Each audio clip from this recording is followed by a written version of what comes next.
going to be watching this game with specifically how they play out the mid game, because obviously I think Hansama had a standout performance in that game, able to apply so much pressure repeatedly, solo kill, ghost and or barrel, and really showing that Rogue, you know, coming into the group, everyone was like, oh, Rogue and C9, good luck, but then they actually look good. And yeah, they didn't win the game against Don1, but they really made them sweat. And we know how hot that can be. So the resilience of Rogue that they showed in that mid game, I think might be important to FPX, because even though FPX haven't looked as good as we have expected of them, that's got to turn at some point, surely. Now, they've banned the Twisted Fate. They get to pick up this Rise, and for the first time of the group stage, Rogue is not going to be able to play the Nami Lucian. So you're not going to get to see Hansama on that Lucian, not going to be playing that duo this time around. So it's going to be a completely different look here on the red side. They do go down that Misfortune path for the first time we see her tonight, and then we'll get the Lee Sin pick here as well. The question is, will they match this with a Sylas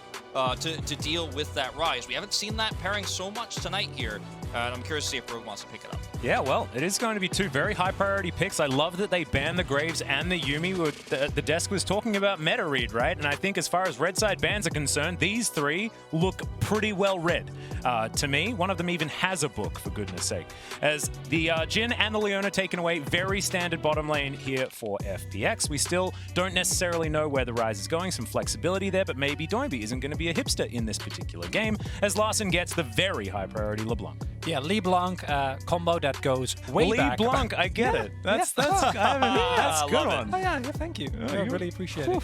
But is a pick that has a lot of skirmishing power, makes damage, can snowball incredibly well. And again, looking at that Don1 game, one of the main reasons why that game took as long as it did was because Larson was able to pump out an insane amount of damage in team fights and wasn't afraid to get as close to death as humanly possible, as long as he made sure that he got his mark.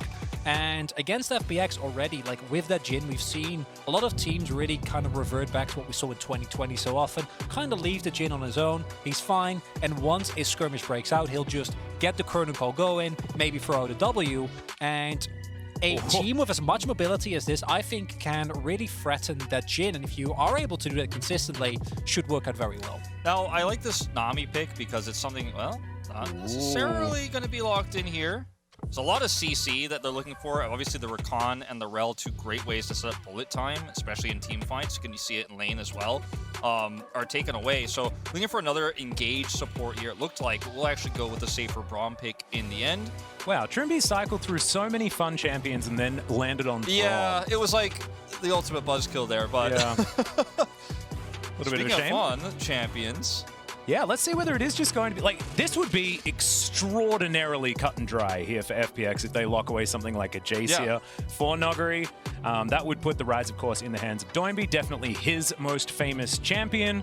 And Tian, thinking about the Viego here as well. And I feel like in the last game that we saw, very standard drafts to come through from LNG and from the Mad Lions. And FPX have done the same thing once again, with Rogue following suit. Let's see whether there's going to be an interesting one here for the last pick, as the Rumble is going to be locked away. I love Equalizer and Bullet Time. That is a cool combo. Incredibly strong combo, and I have liked the Viego into teams that are really have a strong type of early skirmishing draft, right? That are really looking, or even if they don't get a draft like Fnatic, they'll just go for it. You know these teams, you know that they want to skirmish early, but picking it into a Braum, as well as a Lee LeBlanc, which I think is a really strong 2v2, to me is a risk. The laning phase for Rumble into Jace, I think, can maybe get punished by Noggery, who we know is incredibly comfortable on this champion. But in terms of team fighting power and overall comp, I think that Rogue have something very similar to what we saw when they played against Don1. There's a lot of mobility here, a lot of threat, but also good team fighting.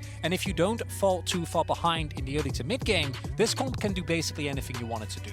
Yeah, I feel like Rogue is going to have to take a lot of these fights somewhat defensively later on, too. Yeah, in the early game, you could definitely have a lot of power. You can look for a little bit of skirmishing with that Lee Sin pick, but Bullet Time doesn't have a lot of great setup for it in this composition. However, if you do look to take these fights defensively, control vision around these choke points, you can use Bullet Time as a disengage when you do see that Viego come through. But there's a lot of range here on the side of FunPlus Phoenix, so I have to say I like their draft better. It looks stronger in terms of the ability to control laning early, scales up pretty well, a lot of range, a lot of consistent damage.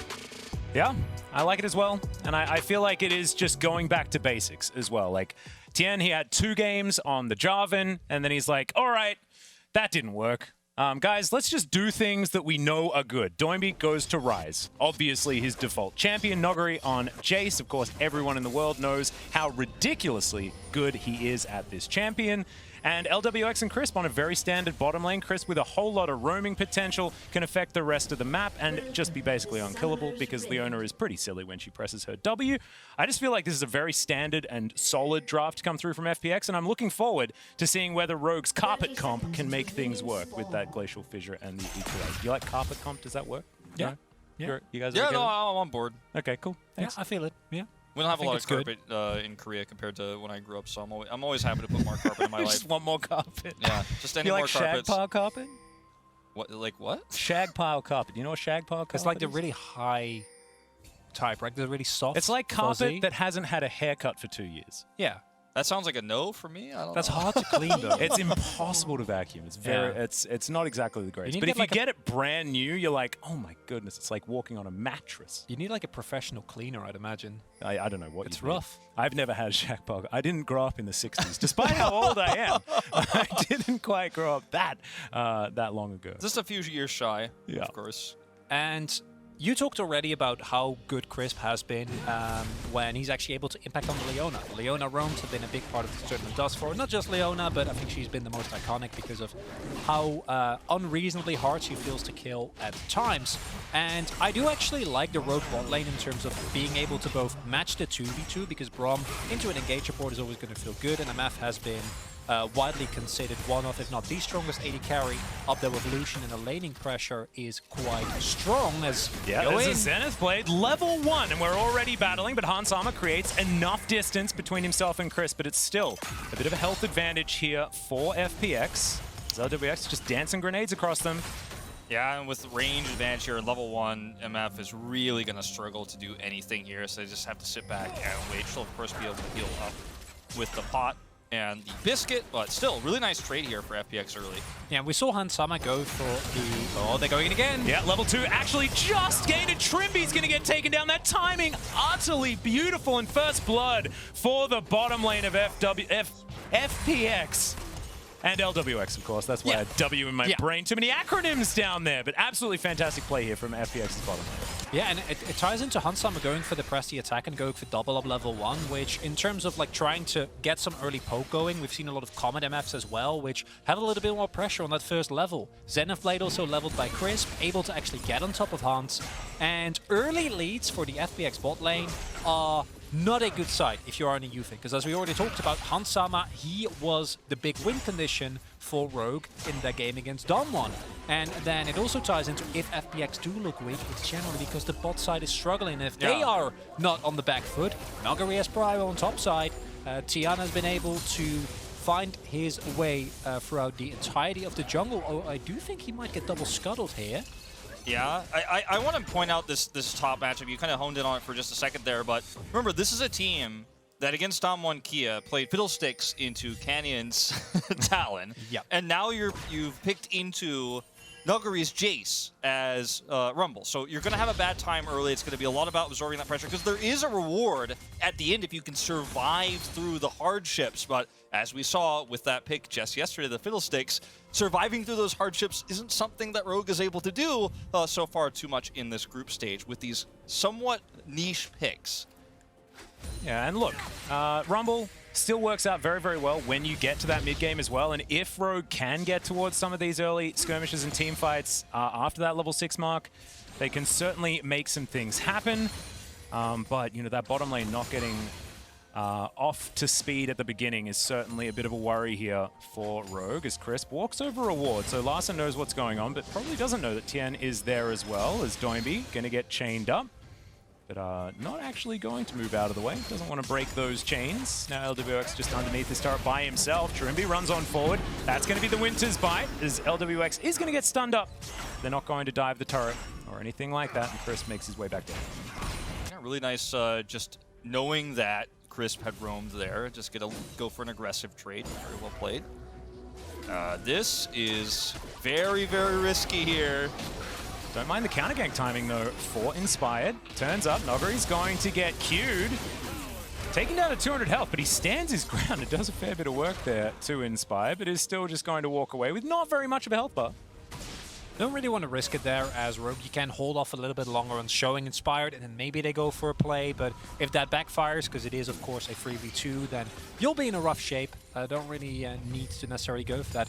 Do want to highlight that, like, LWX having to use his exhaust that early on might actually become a problem. Crisp also went for a roam, which one, didn't work out, but also secondly, has put him on a sizable disadvantage in terms of experience. And if Hansama and Trimby can stay within that lane, hit a level 6 timing window, and find a kill or two to kind of get Hans rolling, that could be a good way for Rogue to kind of get a grasp on this game. Because thus far, FPX, they haven't been able to blow it open, but a 1k gold lead at this early on in the game is still sizable. Yeah, it certainly is, and I think that the bot duo of FPX will be very aware of that potential timing, because bullet time as 6 is hit is such a terrifying ultimate. It's one of the strongest you can get in the game in terms of laning prowess, so just going to be something they have to be aware of here. In terms of priority, though, they have so much control right now, FPX do. It's hard to imagine a world where they don't end up winning this Rift Herald fight, and that's with a Rumble that can stack at very early stages of the game. Such an important ultimate on top of the team fight, but I mean, getting that prio and rotating over to the Herald is going to be the first step, and it's going to be the toughest one, I'd say, here for Rogue. And Braum is also incredibly strong at 5v5s in terms of laning to engage reports, but his setup for ganks is not as good, and we kind of seen that Doinby thus far has been able to just shove in the wave, and he's never really been at danger of getting punished. Either his team is hovering around the side, and thus far, he hasn't actually found an opening, but he will continue to keep looking for them, and if he does find one and we also get a kill on him, it might be a rough go. Yeah, and he's down by about a wave or something like that. And by being able to leave his lane so often and only paying that as the price, you'll take that any day of the week. So FPX, as you can see, a whole lot of vision. Their line of control wards across the map, absolutely beautiful. And they're just going to continue to move further forward in this game. We've got under a minute until that Rift Herald does come up. Level 6s should be available here for the bottom side as Larssen pulling that wave on over. This is that timing you were talking about where they have the level 6 advantage. Crisp is level 4, but not going to be able to actually do anything with it. And it's not really that big of an edge on the bottom side of the map there alone. That ward in the river next to the Dragon Pit is going to make it so rotation over from Larssen, who also doesn't have prio, is not realistic here. So unfortunately, there's not really much Rogue can do before this Herald fight. Even having to use the Equalizer here to actually clear this wave is no good for Odoamne, and this looks like a free Herald to me. Yeah, that's really big because that is so much of your potential power budget that you have. The Rumble is known for how strong he is around these early game team fights just because of having the one level of Equalizer, right? It goes back to what, like Season 3-4, what Rumble was picked just so you could secure Drakes. And now that fight, it looks like Rogue still might want to opt into it, but it should be a lot harder. You can see 3 versus 2 there in the mid lane as now Odoamne having to deal with Nogri. He's just going to combo him. Bombed him away as Crisp now down to about half health as Inspired has to safeguard his way out. Didn't want to go too deep on that one as Tien in the meantime is just taking Shelly by his lonesome. Odoamne looking to try and get down here. The flash forward from Nogri. It's a lot of damage, and that is the Rumble just taking down a solo kill for Nogri for the second for the game for FPX. But it's not over just yet. Trimby's still in the middle of this fight as Tien, the Heartbreaker, comes in. The bullet time is avoided. And he gets himself out of there in the form of the Braum. Oh man, that's the dream value there on the Viego to shut down the bullet time there at the end of the fight. And going into this tournament, I was so impressed with Rogue's first Herald and first Drake control. Their setup on objectives in the early game is so good. And this is another one of those scenarios where if they had the proper tools, if they had that Equalizer just now coming off cooldown, this is a fight you can maybe win. The rotation was almost perfectly timed there for Hansama, who's still got that extra push in the bottom lane, but it's not enough because the team fighting is so clean for FPX here. And I mean, it's a really tough scenario now because now the gold lead is going to balloon even further. And while the jungle matchup is better than it was last time, as we look at the new X Effect replay here, the topside matchup is still so rough as Trimby. That's a flash, as RGE does have the passive on him, but Crisp is going to make his way in now. Not level 6 yet, so Solar Flare not available, as he does land the Zenith Blade, however. That's a deadly flourish as RGE trying to get some damage down. Trimby is a pretty beefy Braum. He'll be absolutely fine. And FPX thinking about a potential dive, but I don't think they're going to go for it. especially with Inspired still in the area. They know that ult was placed. But as I was getting into, remember the game against Domon where Khan really was able to get the better end of Odoamne, and we see it similarly here. Noguri gets his Jace, they get the counter pick in the Rumble, and then getting shoved in lane and falling behind to a certain extent in CS, I don't think is the end of the world. But then the combination of that Equalizer having to be invested just to clear the wave, and Odoamne then trying to roam, match the rest of his team, and help out with a Herald that might have already been gone, only to then get solo killed, meaning that no matter what happens, FPX are going to be up a person, makes it so much harder. And now again a friendly deficit for Rogue. The Drake goes over to FPX as well. They should be able to just make it out cleanly here. They still have the Herald in the docket. They're feeling good. Yeah, and it feels bad as Rogue, right? Because you've got these high-value level 6s, and it's both the neutral objectives on the map being taken for free by FPX, and actually grabbing a little bit extra in that Herald fight. See whether Rogue can continue to move on forward. It's still a good team fight, and of course, if you can layer all of those ultis together, things could definitely work out. As Noguri, no flash, remember. Larssen looks for the chains, doesn't find them, is now Noguri looking to turn it onto Odoamne, but he's just going to get burnt down, and Larssen picks up that kill in the end. Doinby turns up a little bit later. In the meantime, on the bottom side of the map, Rogue doing it again, and I guess no, it's not a team fighting composition. They're just going to take picks around the map. That's what it's built for, gentlemen, right? Yeah, I mean, if you're able to get these small windows to find mistakes out of FPX, you take it anytime you can. Every opportunity you get, you're going to look for that extra gold. Grabbing the teleport there away from Doinby as well is going to feel like a really nice win here for Rogue. Small baby steps potentially back into this game, but the problem still stands that now the item spikes are starting to get hit. The Eclipse is online here for Nuguri. The next fight isn't going to be any easier, but at least you're one step closer. Clearly has been an inversion of Rogue's time. Well, now their mid game is just insane. Because this follows the same pattern, right? And something that I really do have to give them credit for, and that is easy to underestimate, is the mental fortitude of, again, taking such a rough fight, falling behind against a team that coming into the tournament was touted as one as the absolute favorites. And yeah, they've shown weakness, but still going for this respective place is essential. Might get collapsed on now, though. Yep, Crisp going to clear out that ward. Trimby going to do the same thing, as that is going to be a whole bunch of plates raining down onto FPX. Text Flash to come over there as Crisp just pays a visit. As Hans Sama battling against LWX. That's the bullet time. He's taken down relatively low, but Noguri's teleported in. That's the curtain call, and Hans Sama doesn't have a whole lot of places to go. He's playing some DDR pretty decently here, is now trying to work out when he has the opportunity. He's got this Strut available as well, and he gets himself out. Inspired is here. That was an escape room at like the hardest possible level, and Hans Sama, he thought all the way through it. I mean, that was actually insane to watch. I mean, this is why this player, Hans Sama, is considered by many the best AD carry in this group. His positioning is so good, his control is so good. And here we go back to the play that we saw earlier, which was very straight up overextension into a Braum ult. There should never be an opportunity for Trimby to just hit a Jhin point blank. But the desk was talking about, you know, maybe Hans Sama, best AD in the group. Well, that sold me. That was incredible. Able to sidestep multiple shots, able to side the shock blast of Jace, spend enough time so that you can flash over that wall. Whew. Yeah, it was really clean. Really, really nicely done. Only got hit by one bullet as well of that curtain call. Very nicely done. So certainly making things work as now Doinby takes down the top outer turret. That is going to be the first of the game for FPX. Indeed, a lot of extra farm coming through here. And remember, guys, our final match of the day. Faker Daga against Faker himself. 100 Thieves versus T1. It's going to be a banger. Make sure you check it out. As in the meantime, we have FPX versus Rogue. Yeah, it was our Mercedes featured matchup, of course. The big one of the day there at the end. We'll see how that ends up going. It's a really awesome one to conclude the night. As Larssen has actually been able to get away with so much here on the top side of the map, and he's LeBlanc, so that's just how it goes. It's really difficult to punish this champion. Now they're trying to set up here.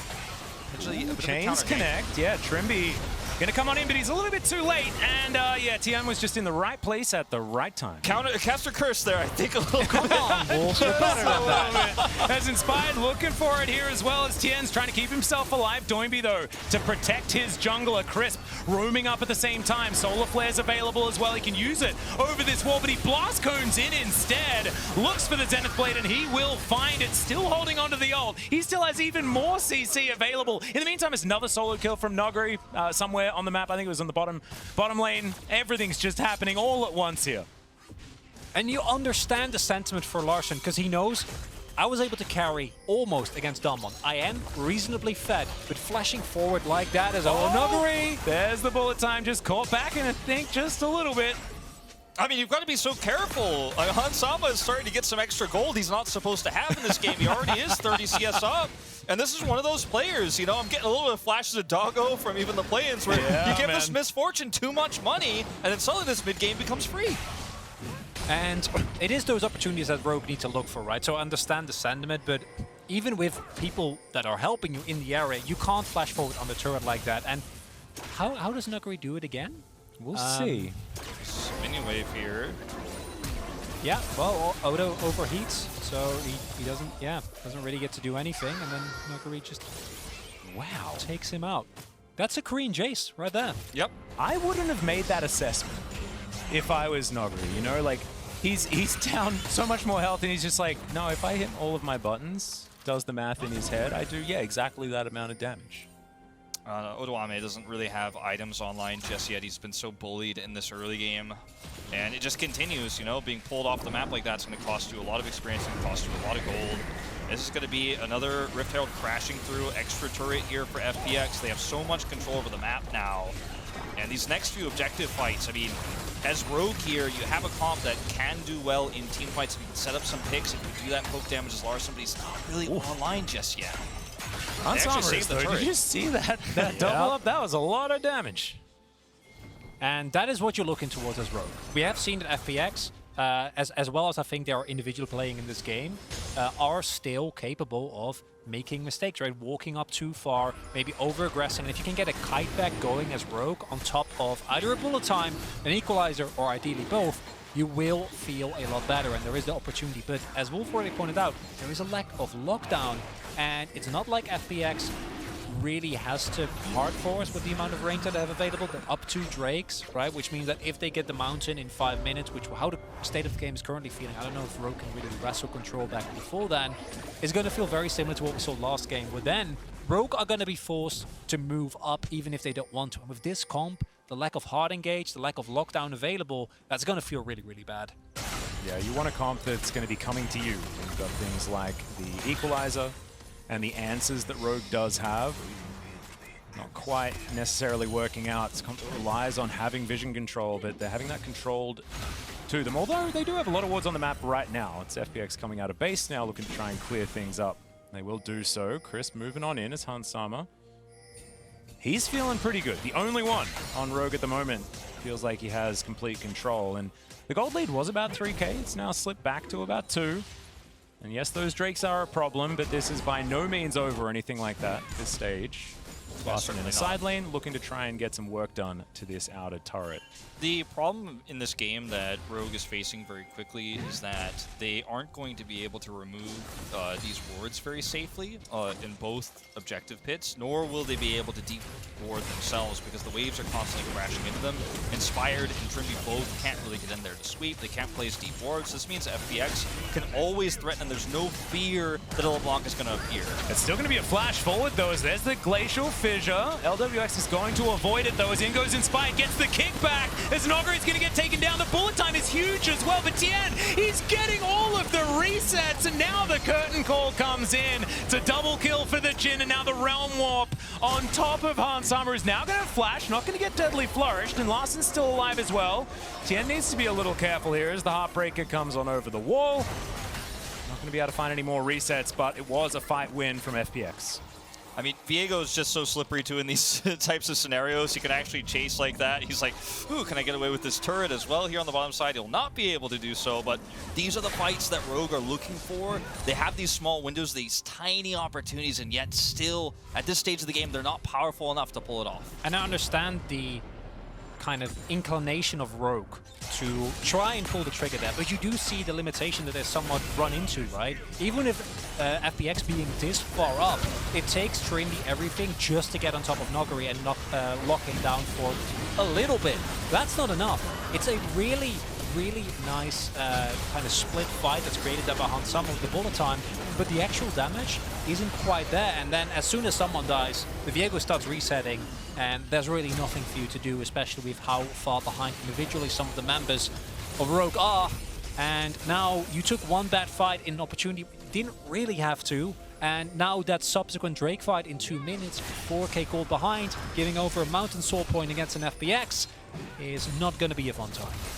Definitely not. Larson actually taking half of his health bar from an empowered Shock Blast. Nogri is gigantic. Yeah. At this point in time, Ghostblade now complete as well. He can just freely split push with no inhibitions whatsoever. He can run real fast to get himself out of there. 2 critical flashes down for Rogue as well. Inspired, not going to have that extra range to look for deep kicks. Larson finds the double chain though, as there's the flash out from Nogri. Actually high value. Now Tien has to get out as well, uses the ultimate. Solar Flare comes through just for a slow and a bit of zoning. As Rogue actually biting back a little bit here, although they don't get any kills, but they get a couple of summoner spells. Definitely feels good. And they get Nugri's flash. I was talking about the flashes being down Inspired, not going to be able to have that extra kick, or extra closer on the kick there to get behind somebody like Nugri. But Nugri now can't escape from that. If Larson is able to find him and get on top of him in the side lane, or as he's rotating into an objective, there's some kill pressure there.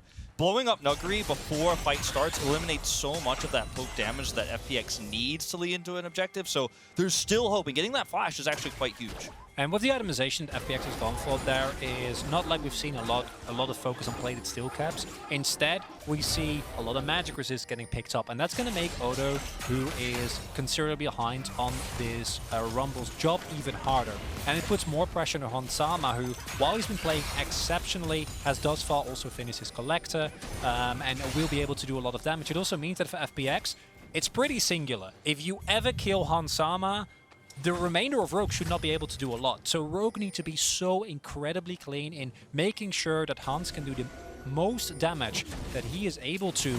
But the setup for that, I think, is quite hard, especially with the amount of poke that's available. A single Shock Blast on top of Hans, if Trimby isn't there to keep him safe, is going to immediately put him out of the fight. Yeah, it's going to be very, very difficult. And they've been completely blocked from this Dragon Pit as well. It's like, yes, Rogue have some control around, you know, this opening around their mid-outer turret, but yeah. that ain't going to do it. I like how you said that. Yeah. It's a tiny space, but it's theirs. Yeah, there's a little bit of space there. Not anymore. Yeah, I mean, at least they know that FPX is not going to walk up and kill them after they take this Drake as well. But I mean, yeah, I think you said it in so few words that there's not a lot of vision control, and this has just been a fundamental issue. When Nugri got so far ahead, the side lanes are so well controlled from them, and Doinby, who's been down on CS a majority of the game, is now also starting to take a lead in farm. That's usually how the copy pasta goes, but I gotta say, you know, Rogue here, hanging on by a thread, weren't able to take that fight because of the vision problem. But I think there's still hope if they can get those picks. Like, there are ways to which their composition can blow up a single target, like Nugri, like Doinby, if mistakes are made. The proactive plays are going to have to continue to be there. Hopefully not the overextension like we saw before. Here's one of them. Yeah, it's a big teleport to come on in here. Gale Force forward from Hansama as Nogri is going to be dead yet again. That's how you do it. You got to find picks like this. Gotta go for Nash. Gotta try and force up the hard as you can, surely, but it looks like they don't want to take the risk, and I understand it because it is a really high risk, but at the same time, I don't know if you don't try to push as hard as you can here as Rogue, if it's going to be enough. Well, it's 30 seconds, but there's teleport available from Nogri, and Rogue not really wanting to risk it all for that particular moment. I don't really blame them. No, I think it's probably the safer call, but that's my issue is the safer call going to be enough? Yeah, when are you going to have a better opportunity? Exactly, because in 3 minutes, you are going to have to win that fight, because the one thing that you still have available as Rogue is burst, right? Outside of Hansama being able to like channel a full ultimate into 5 people, which should never happen. He is also going to be very bursty with double up with the crit, and then Larson is self-explanatory. And then if you lose the ability to do things like this because of the Mountain Soul shield, I don't see a way back in for Rogue. So it's so incredibly important that they get that fight going. But yeah, again, they pick up Nugri, and it's nice, but what else do you get? Yeah, I mean, the other thing, too, is Doinby was pushing bottom super far under that inner turret. He had teleport available. He's got Realm Warp. You can't punish him either. And it feels like we've seen so many of these games here in this meta in Worlds where one pick isn't enough because it's just so easy to rotate back over if you don't have control over the map. The team that loses someone can actually punish the Baron and win the game, like, in that moment. It happened multiple times, yeah. And it's a 3.5k gold lead. FPX is still very, very strong in this moment as well. Tian is terrifying on this Viego. LPL Viegos, man. It's becoming a bit of a thing. As now the bottom lane of Rogue just trying to move forward, clear out mid wave, but without that turret, and it's so dark on the map. It's just so difficult. And as FPX is now in the well on the way of the third game, I think we can safely say that while I don't think they reached the level that maybe some of us were expecting coming into the tournament, they are starting to look more and more like themselves, right? The Damwon game, meta read didn't feel right, execution wasn't there. Then against C9, there were a couple of openings, but in the end they were able to make it. And then this game has been their cleanest thus far. Given up a few kills left and right, but in terms of objectives, they've had an iron grip of this game. And most importantly, it feels to me like they're also very aware that if they don't majorly misstep and give Rogue the opportunity to try and get a big jungle skirmish to get their way back in the game, I say that. Yeah, possible opportunity for a potential fight, but there's just too much vision. FPX, what they've been doing beautifully this game is dotting I's and crossing T's, like all of it. It's like the only letters they've been writing this entire game. Yeah. Because they have complete control. To go back to Chronicler's point as well, like that was one of my points going into today, is I feel like in terms of expectations, FPX has been the most disappointing team actually of Worlds so far, just in the fact that everyone was saying this team could go all the way. You know, I was myself personally looking at EDG as the strongest team from the LPL, but most people disagreed. Most people said FPX. Then that Damwon Kia series really disappointed us. It's a bit shaky against Cloud9.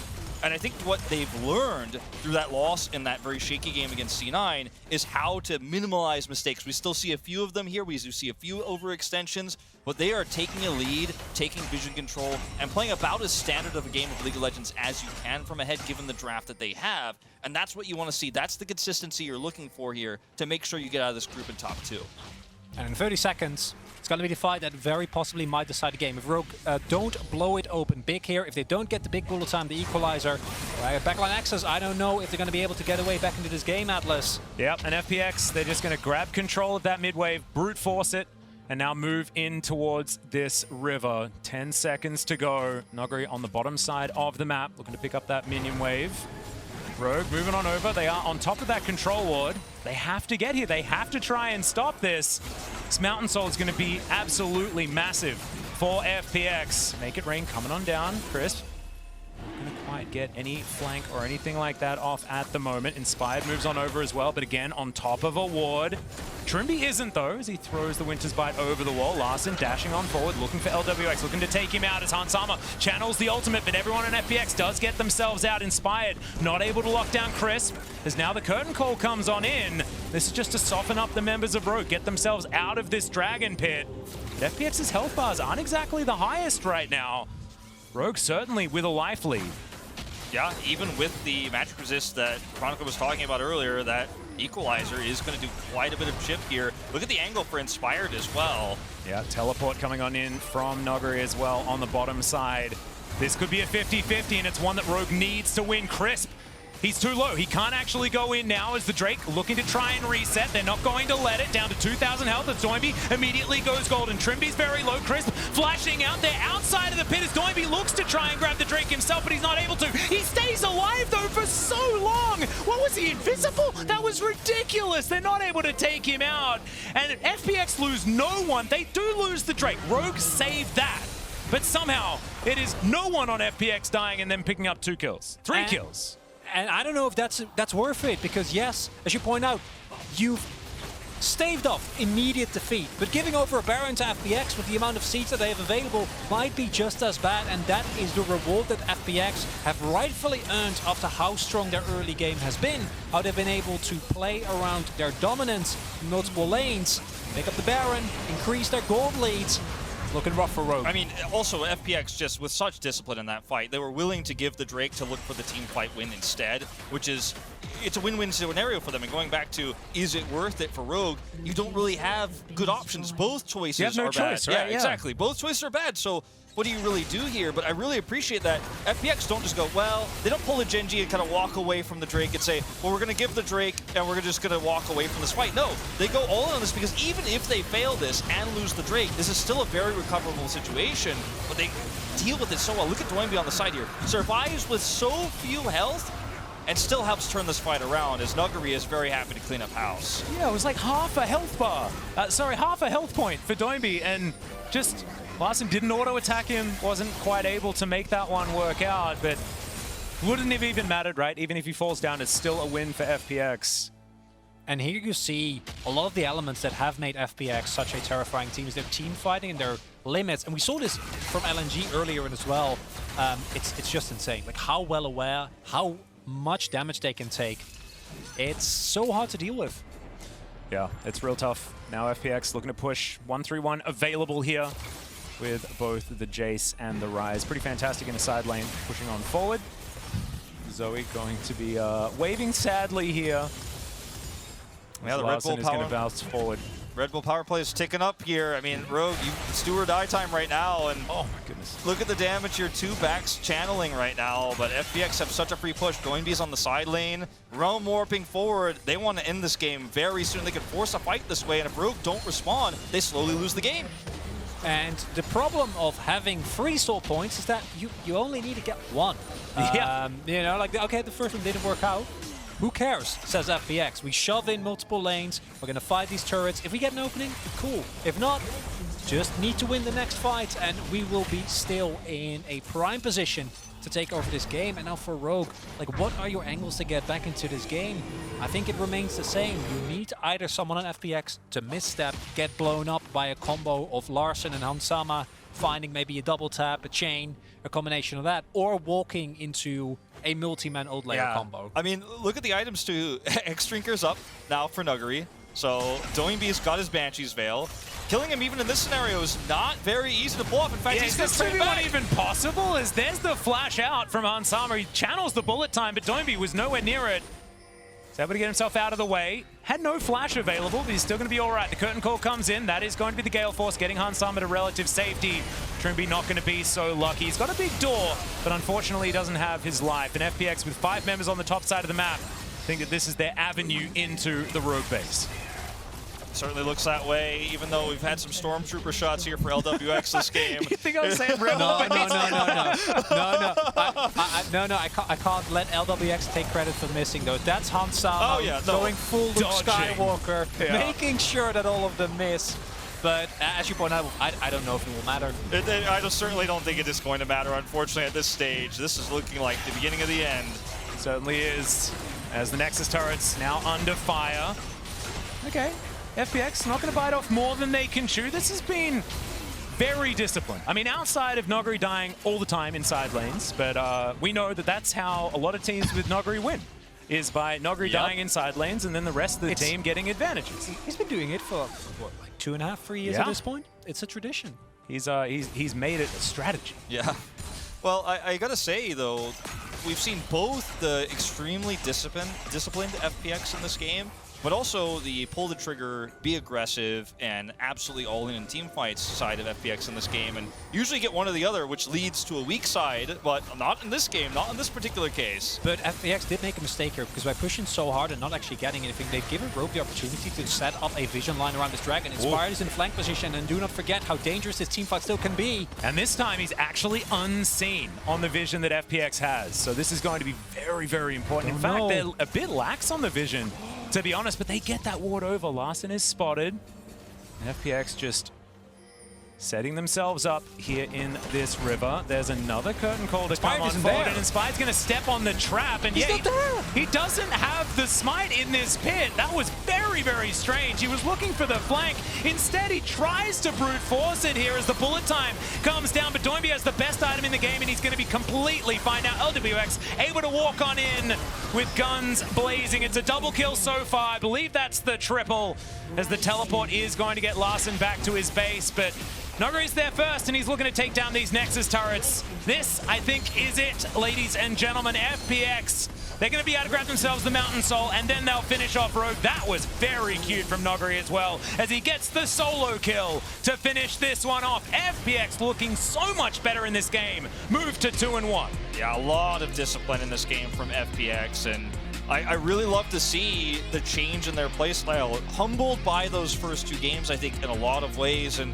for Rogue, I think a lot of people criticize some of the team fights they decided to take to the mid to late game.